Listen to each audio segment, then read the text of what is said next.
Welcome to the Human Code, the podcast where technology meets humanity, and the future is shaped by the leaders and innovators of today. I'm your host, Don Finley, inviting you on a journey through the fascinating world of tech, leadership, and personal growth. Here, we delve into the stories of visionary minds who are not only driving technological advancement, but also embodying the personal journeys and insights that inspire us all. Each episode, we explore the intersections where human ingenuity meets the cutting edge of technology, unpacking the experiences, challenges, and triumphs that define our era. So, whether you're a tech enthusiast, an inspiring entrepreneur, or simply curious about the human narratives behind the digital revolution, you're in the right place. Welcome to the Human Code. Today, we're thrilled to welcome Carmen Santiago Keenon, a trusted technical advisor and a leader in leveraging technology to create meaningful, human-centric solutions. With over 20 years of experience in IT services and sales, Carmen specializes in bridging the gap between complex technical solutions and real-world business needs.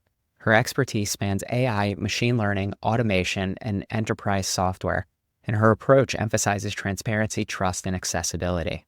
In this episode, Carmen shares her unique perspective on using design thinking principles to navigate uncertainty and create growth. We'll explore how she applies automation and AI to streamline processes and reduce stress, the importance of keeping humans in the loop in an increasingly automated world, and how technology can be a powerful tool for inclusion, particularly for underserved populations. Join us on this thought-provoking conversation about the balance between humanity and technology, and how we can design solutions that truly make a difference in our personal and professional lives. I'm here with Carmen Santiago Keenon. I love that. Carmen just gave me a nice little laugh. One very beautiful person sitting here with me, and she's got an amazing story to share. But at the same time, Carmen, I just want to ask you, what got you interested in the intersection of humanity and technology? Well, first, thank you for the compliment, and thank you for having me on your show. You have amazing guests and amazing and interesting topics. So thank you for the invite. Hi. That is a great question.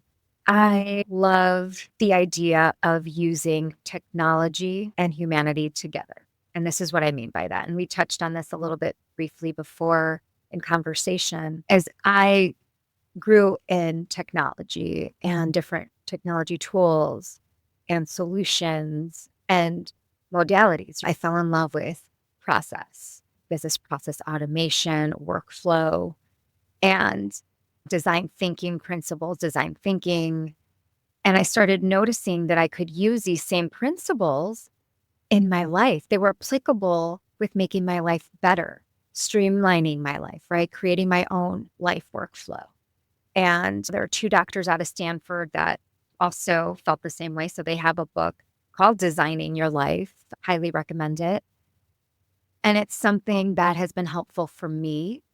And it's something that I use when I do my public speaking. I just delivered a talk track called Navigating the Gray, where I use design thinking principles to really talk through maybe a problem we're thinking through and to really work through solutions and goals, sitting with it, ideating on it, coming up with really structured solutions on how we want to try to solve the certain X, Y, and Z, or maybe even just thinking through the space of where we're sitting at. For me, navigating the gray is that gray zone where we don't think that we're necessarily growing and life might seem a little hard and pressured. Always bring it to the seed. A seed, when you plant it, doesn't worry about what it's going to become, right?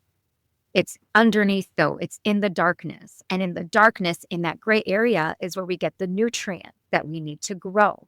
It's uncomfortable. We don't necessarily know what we're going to sprout, but we know we're doing this intense work if we choose to. And that doesn't necessarily have to be a life-shattering situation that brings us to navigating the gray. It could be something as trying to understand what your next season holds. Am I still resonating with corporate America? Am I still resonating with this job? Am I still resonating with this business or with this hobby or with the way that I'm eating? Whatever it is for you. Or it could be as deep as I have this sickness. What does that mean for my life? What do I want my life to look like now that I've been given a second chance at living? We're navigating this season of growth. We're navigating this season of uncertainty, but that's also the best season, right? If we allow it, if we choose it. And that's where like design thinking principles can come in handy to really navigate these seasons. So what are some of the design thinking principles that you've been able to apply or that could be helpful for someone going through this gray Oh, area? that's a great shit. All right. So a lot of design thinking is around mapping out solutions, right? You see what your might be or what you think it might be and mapping out possible solutions around very pointed questions. And so we think of things like ideation. How do we ideate through a problem? What are we thinking through a problem? And what does that mean for us? We really want to think through designing it. How are we growing through it? Are we ideating? Are we design thinking? Are we designing the problem? I think for me, ideation was the one that I really like to get stuck on because it really makes you have to think. And it really makes you have to delve a little bit deeper through just getting through the feeling of something and starting to get to the root cause of something. And once we work through this, or we can incorporate other things. So let's say if you use a workflow map, a workflow tool. I work with the IBM wheelhouse a lot, business process management, BPM. They have a BlueWorks Live tool, which helps you. You can download this tool for free, and it helps you map out different things within the organization, different problems, different bottlenecks that you might have within a process, really. But you can use it, like I've used it to create something as small as a grocery list or something as big as mapping out my next 5-month strategy. I have this goal. Okay. The end of the month this year. What are the steps that are going to take to get me there? So really using different tools that technology has, automation, what we talk about RPA, and how we can infuse some of that into what we do, automating redundant things that we do, redundant processes. Get with yourself. What are redundant processes that I have that I can automate? So what are things that are stressors to me that I can automate? Is it sending out emails for personal emails? Do I need to get some sort of assistant, AI assistant? Do I need to get and leverage some sort of grocery tool to help me pick up my groceries? What can I automate in my life and streamline to help relieve stress? Okay. So some of the areas of basically saying, hey, what's bringing joy into my life? What's taking away What's from bringing it? joy into my life?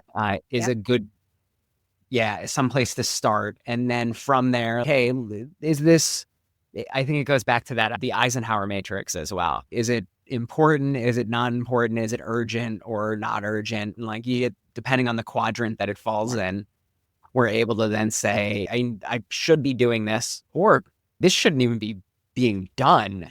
And until we sit back and say, take that inventory of life, we really don't know, or we're probably not as aware as we'd like to think we are around some of the things that are those little nags that kind And you of hit. realize that you're on autopilot, but not necessarily in automation, if that makes sense. So you're really robotic. So you might have your process. Like I'm very process specific. Like I tell people all the time, if I would be very kidnappable. And that's why I've learned to try and switch up my thing. But if I walk a certain way on my workouts or my jogging or whatever, it's a very specific route. I know what to expect. That's just the way that I take, but it's so just like you just get up and you do your thing.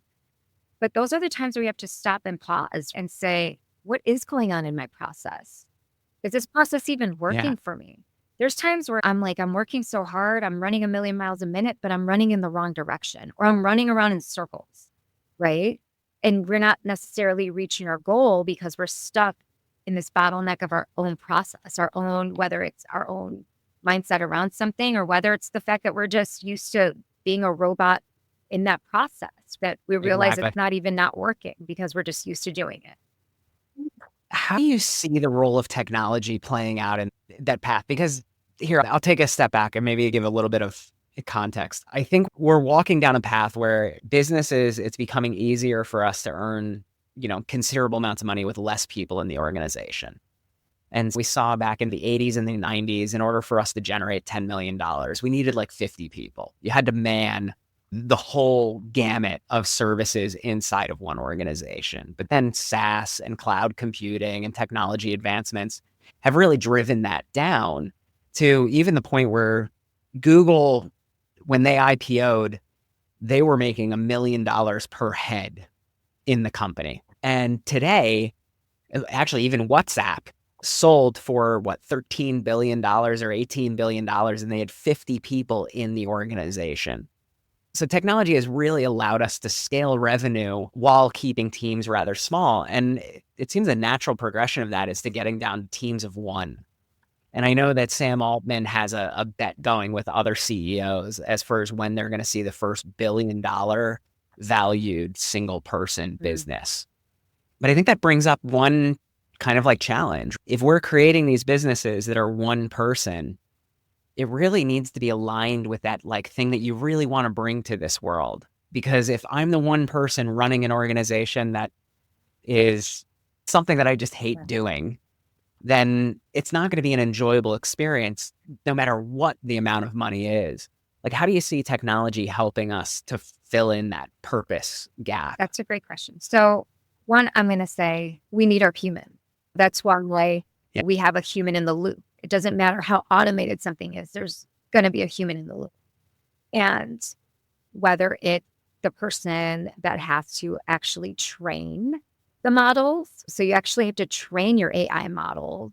So that's your LLMs, your inputs on how you want to structure that. So like your chat GPTs or whatever, like your prompting, things of that nature. We're going to need a human in the loop. So I think the idea of just one person running something is a bit ridiculous personally, just because we're going to need humans.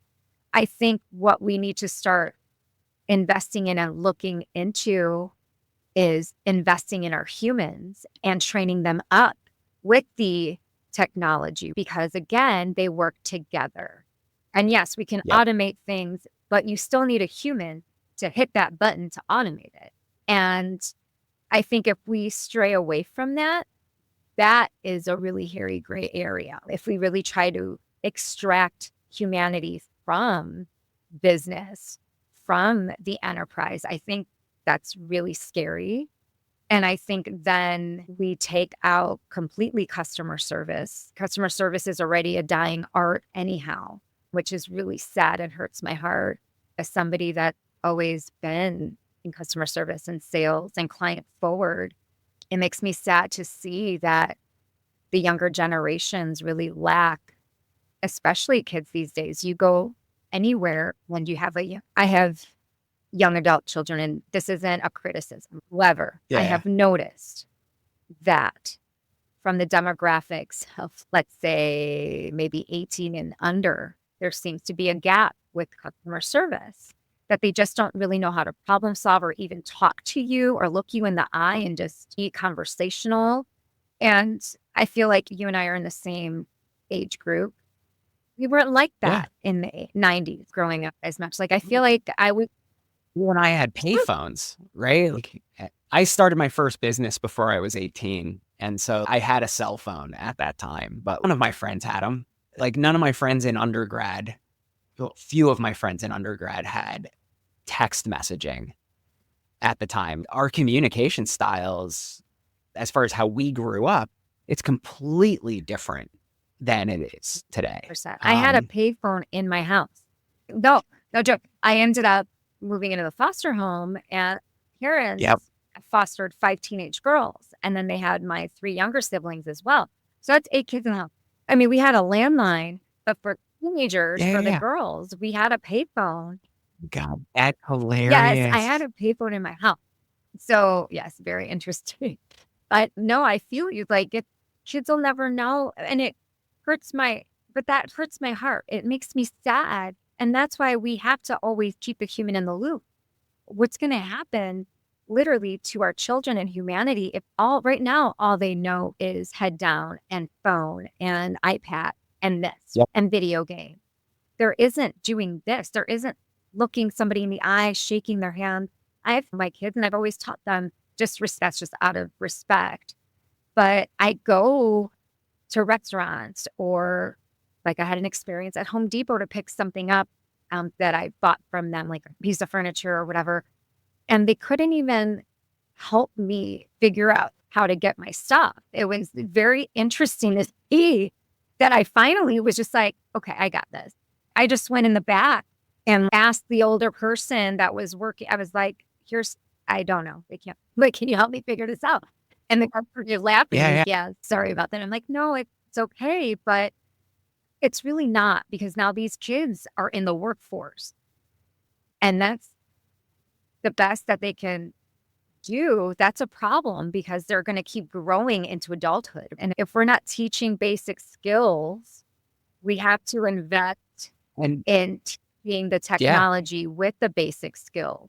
If what we're giving these kids is only technology, we're going to have to teach them these soft skills, the IQ through technology. And we're going to have to focus on upskilling our current employees and workforce, along with the education in the school system around technology. We are moving towards more automation, but I will say this, being in the IT space, and I was just having this conversation today earlier on a team meeting, AI is still a very scary thing for most organizations and yeah. most business lines and IT lines. So it's still very slow moving. Like, we're still just taking little chunks and pieces and playing with automation. And that's where things like RPA and other things come into play. But full-blown automation is still very scary. Say digital transformation in the wrong room and forget about it. It's this curious space where everyone's AI is going to take over and AI is going to take over. AI might have to take over certain things that it makes sense to. But with that, we have to train our workforce to work with the technology, because they go hand in hand. Again, bring it back. You need the human in the loop.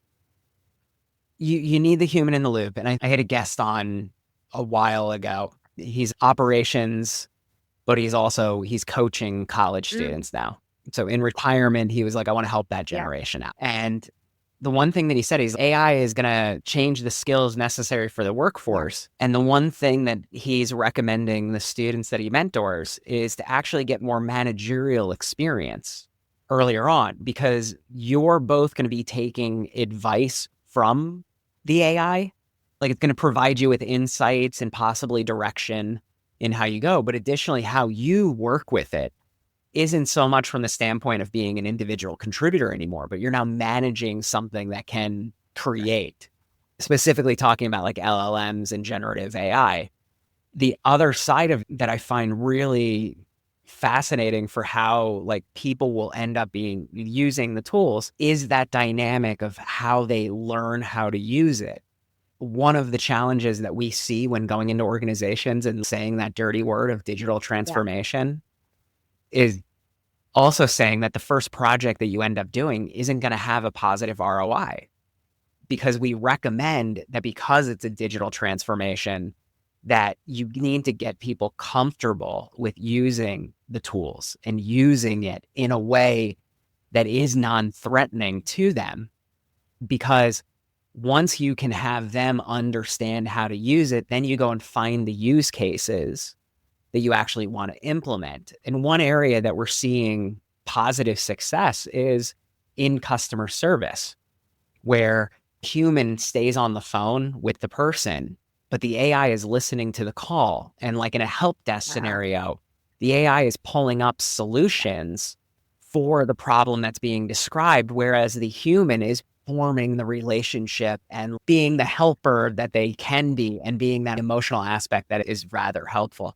And so we're seeing that there's a 40% increase in first-time I love that. resolution, as well as a 25% increase in customer satisfaction. And that's great, because it allows the human to be great at what it does, which is being human and building the relationship, because it really sucks having to be bogged down. Part of the bottleneck in that situation, and part of the reason why sometimes customers get frustrated, is because as you're researching and trying to solve the problem as a customer service rep or what have you, is you're doing this while you're listening and you're trying to figure it out. And then you're waiting, and God forbid you're having technical difficulties, and it's going to take whatever, and it's thinking and it's thinking. And we have to figure out that delicate balance between keeping the customer still engaged and happy while you're trying to click away and type away and solve their problem.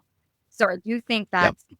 that is the perfect example of how AI and tech and humans work together. And that's what I'm hoping will continue to be the trend. I want to say that I'm hopeful that's the trend, but also that's the only place that we're actually applying ourselves.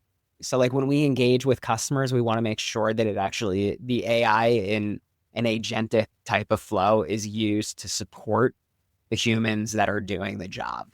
And so we look at it more as augmented intelligence than the straight up artificial side of it. And additionally, that just leaves us with the opportunity to say, hey, you're now creating a workforce of people that will understand how to interact with AI, and they can help you in the future create more use cases for it. One of our partner companies, their chief data science officer, we were just on a call together, and he was going over one of their solutions that they've been working on. And it is a chat component in which you can basically chat with the entire company. So all systems are integrated in, and then they have it broken down into different functions.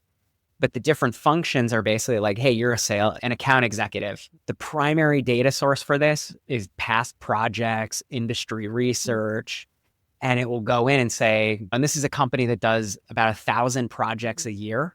And so there's no way that one single account executive can stay abreast and updated on all the things that are going on. But when they have an opportunity, let's say in logistics and transportation, they just type in saying, hey, here's the company that I'm looking at to create a pitch for. Can you give me projects that are similar to this or related? And it would be beneficial if they were on this tech stack. It pulls all the information together for them. So the next step on top of that is that's query back and forth. Take that next idea is I have an RFP, take all the information from the different departments and at least give me my first draft, and then tell me who needs to verify this and create that task list and let that go. And so the coordination aspect is no longer a person going and trying to find all the right people. The first draft is provided to somebody for review and editing as well. And then also all the source material is linked in it. So you understand that it's not just hallucinating based on what it's trying. So I think there's a lot of opportunity for how do they train that to get that? That's so interesting to me. So the solution is, I wouldn't call it training is an interesting word in this space, right? Because you're talking about like the foundational models of ChatGPT or any of these large language models, whether it's Llama, Mistral, they're trained on basically the internet. And no company has that amount of data to be able to train it on that. And additionally, training is more of a one-time exercise. Like you train the model, you release the model, and it knows. What this system is doing is in real time, it knows what's happening. That process is done under a framework called RAG. It's retrieval augmented generation. And so that basically gives you like the long-term memory of a system. And the whole premise is just on the answer lies in the question. And so if you semantically embed the question, you're likely going to end up in a similar latent space to the actual answer. And then you can pass the source material into your larger language model and have it synthesize what the actual response is based on all the source material. Wow. Very interesting. They're really cool solutions that are coming out. Now, I know we've touched on some of this, but one thing that I want to come to is you talked about the Autism Care Project. How do you see the AI being helpful in that space, or like how we can apply technology to the ones that we love that are in a different way? Great question. So I sit on the board of the Autism Hero Project, and what we do is we provide, we do a lot of things. But what we're best known for is providing insurance policies for families that are uninsured that also covers their autism treatments, which are very expensive. But we also do community engagements. We train police officers on how to handle autistics and vice versa, and a lot of inclusive events, theater, sports events, things that are really inclusive that you can bring your kids and families to and feel comfortable. So it's very interesting. Again, I work with RWS Group, and they're a translation and localization company, but they are also a big AI tech company as well. And they have many solutions, and they've been in the AI automation tech space for 30 years before AI was even a thing. And what was interesting and curious for me to work, why I wanted to work with them, is because I do a lot around accessibility and inclusivity, especially leaning in on workforce inclusivity and accessibility. Being somebody that was diagnosed later on in life with being on the spectrum, my son, who's 10, we're still working through all of his things. And it is very important to me to understand the human brain, but also equip employers with the tools to make things accessible. My girlfriend, who is the VP of the Autism Hero Project, she just got back from Lock World. And she was telling me yesterday, actually, about this tool that she just came across that works with helping people that are nonverbal, that can't speak, whether it's because of an injury or because of being nonverbal, autism. It helps them communicate. And she was saying that it was very progressive, and you should try and embed this into some of the tools that the kids with autism, like her son, who's nonverbal, uses. It'll help us. It might be something that'll help them communicate in real time, quicker. So we are constantly seeing how tools are becoming more accessible for not just autism, but for disabilities in general. And that is a beautiful thing.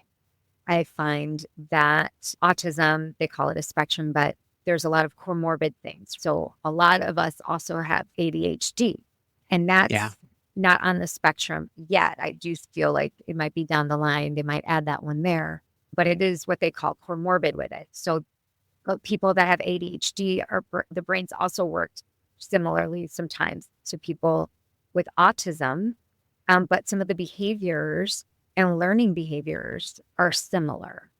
Okay. And so that's why people get misdiagnosed a lot with one or the other. But we're finding that there are now tools and solutions that help create things to make them accessible. And that's why having these conversations within your learning and development team is important. Are we truly accessible? If our customers and our employees, are they able to truly engage with us? What outreach? Right now, there is a big push in Europe.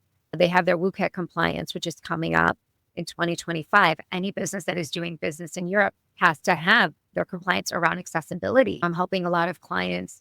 We're helping them become WCAG compliant and accessible for people with disabilities and learning abilities, different learning abilities, because everybody has the right to be equipped with information. Yeah. And that's really at the core of this. It's equipping other humans with information that they need. Oh, and cool. So that's what's exciting, is seeing these language models, these tools really leaning in on trying to create solutions for people and understanding that there's a need. I think that's a beautiful point that you're bringing up, that we can utilize this technology to service a population of people that need personalization, because that their mind just works differently than others. And like you described it, it's a spectrum. So we all possibly a little bit on that spectrum. I know I have ADHD as well, and I haven't been tested for autism, but it's possible too. But in building technology for that population and allowing for that personalization that's necessary, I think we'll see benefits across the board for everybody as well, to learn people's individual learning styles, to know how to communicate with them, to be able to present information in a way that is easier for people to digest or additionally understand where they're at. And I was talking to a guest the other day, and they were saying that looking at just even like MBTI, like you have people who are thinkers and feelers. And so you approach addressing a problem or an opportunity in different ways based on how that person processes. IQ and so and leadership IQ is a big thing. Yep. I feel having the right leaders that understand the importance of accessibility. It's also customer service. And we're seeing it more and more. You're seeing it more on websites. My city, my town where I live in, I just went on to pay a utility bill, and I was like, oh, I hit the accessibility thing. They just did a new website. And I was like, wow, they have options for people with dyslexia. I was like, check. What does that look like? But I was like, this is very cool to see what you really are trying to think through most human needs. And it's a beautiful thing. Oh, that's fantastic. Carmen, thank you again for being on the show today. Like, I really appreciated spending the time with you this afternoon. Thank you for tuning into The Human Code, sponsored by Findustries, where we harness AI to elevate your business. By improving operational efficiency and accelerating growth, we turn opportunities into reality. Let Findustries be your guide to AI mastery, making success inevitable. Explore how at findustries.co.